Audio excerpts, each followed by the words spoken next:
اکثر نیت تو ایک مقصد کی ہوتی ہے، لیکن کوئی دوسرا شخص راستے میں اتفاقاً مل جاتا ہے، ایسی صورت میں کیا کریں؟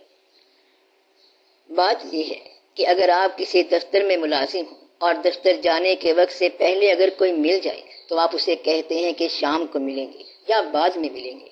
اگر آپ کی ہوائی جہاز کی سیٹ بک ہو تو ملنے والے شخص سے آپ کہیں گے کہ 4 بجے جہاز نے اڑ جانا ہے، اس لیے پھر ملیں گے۔ اگر نماز کا وقت ہو اور کوئی ملنے آئے تو آپ کہیں گے کہ میں نماز پڑھ کے آتا ہوں۔ اگر آپ کی کہیں کوئی کمٹمنٹ ہو یا وعدہ ہو تو آپ کہیں گے کہ سارا جہاں ادھر کا ادھر ہو جائے لیکن میں نے وعدہ پورا کرنا ہے۔ تو وعدہ تب پورا ہوتا ہے جب آپ ایک جگہ کمیٹڈ ہوں اور دوسرا مل جائے تو آپ نے دوسرے کو چھوڑ دینا ہے، یہی تو کرنا ہے آپ نے۔ نیکی کے راستے میں بظاہر ایک اور نیکی کھڑی ہوتی ہے، لیکن اصل میں نیکی کے راستے میں نیکی نہیں آ سکتی۔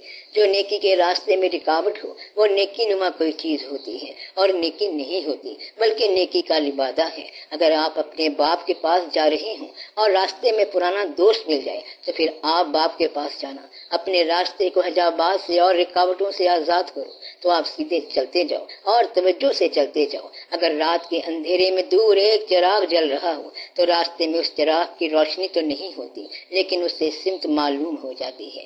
اگر اس چراغ سے ذرا بھی نگاہ ہٹائی جائے تو آپ کو کچھ نظر نہیں آئے گا اور راستہ گم ہو جائے گا۔ پہاڑی راستے میں بھی اگر نگاہ منزل پر رکھو تو سفر آسان ہو جاتا ہے۔ زندگی کے باطنی سفر کو فرض سمجھو، رکاوٹ کو توڑنا ہی تو فقیری بن جاتی ہے، استقامت ہی تو فقیری ہے۔ دین میں جو لوگ استقامت رکھتے ہیں وہ شہید بھی ہو گئے اور انہوں نے جانیں بھی قربان کر دی، باقی لوگ دیکھتے رہ گئے کہ یہ کیسے ہو گیا۔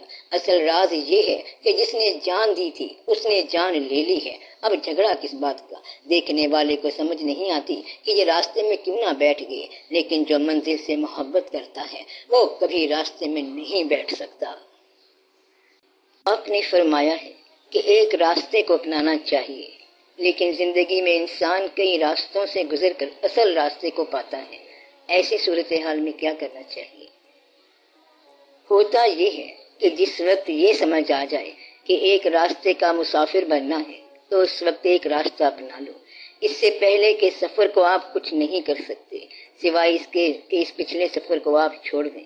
اگر منزل مل جائے اور نصیب میں کامیابی ہو تو پھر پرانی ناکامیاں اور گمراہیاں بھی کامیاب ہو جاتی ہیں۔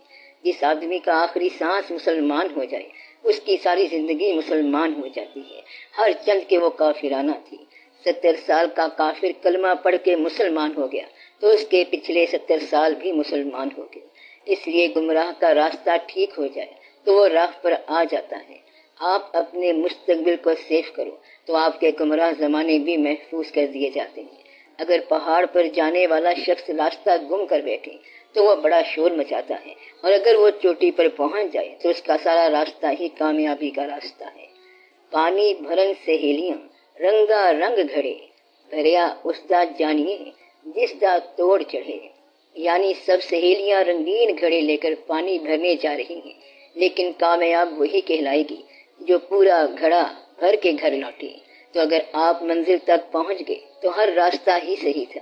دیکھنا یہ ہے کہ کیا آپ صحیح انجام پہ پہنچ گئے۔ اگر صحیح منزل پہ پہنچ گئے تو ہر راستہ صحیح ہے۔ اگر قبول کرنے والے نے قبول کر لیا تو سارا راستہ ہی صحیح ہے۔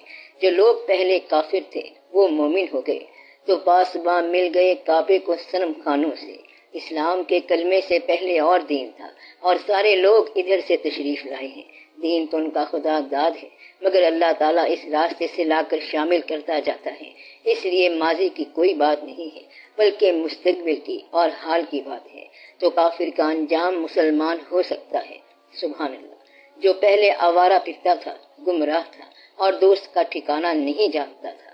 آوارہ می رویم کہ نہ دانم دیارے دوست، پھر اسے خضر علیہ السلام مل گئے اور راستہ مل گیا۔ اب جو راہ پر آ گیا اس کی گمراہی کا کیا ذکر کرنا۔ دعا یہ کرنی چاہیے کہ ہماری آخری سانس صحیح راہ پر ہو، بس پھر سارا سفر کامیاب ہو گیا۔ آخری سانس کس کی صحیح راہ پر ہوتی ہے؟ جو توبہ کرتا ہو، کیونکہ توبہ کرنے والا گناہ سے نکل جاتا ہے۔ جس نے سب کو معاف کر دیا اس کو معافی مل جاتی ہے، جس نے حقوق ادا کر دیے اس کو معافی مل جاتی ہے۔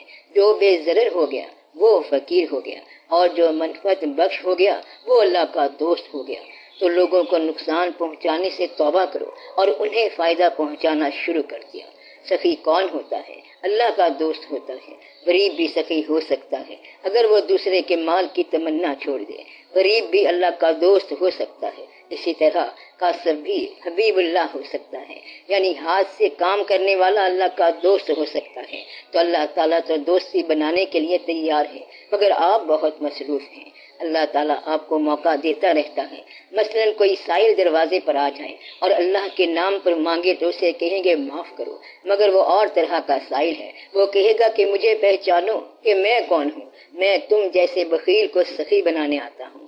تو سائل کا آ جانا بخل کو سخاوت میں بدلتا ہے، اور سخی اللہ کا حبیب ہوتا ہے۔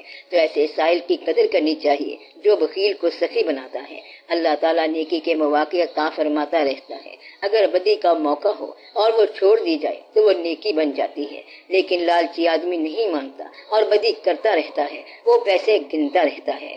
ایک نہ مانے بانیاں پیسے گن گن سوئے۔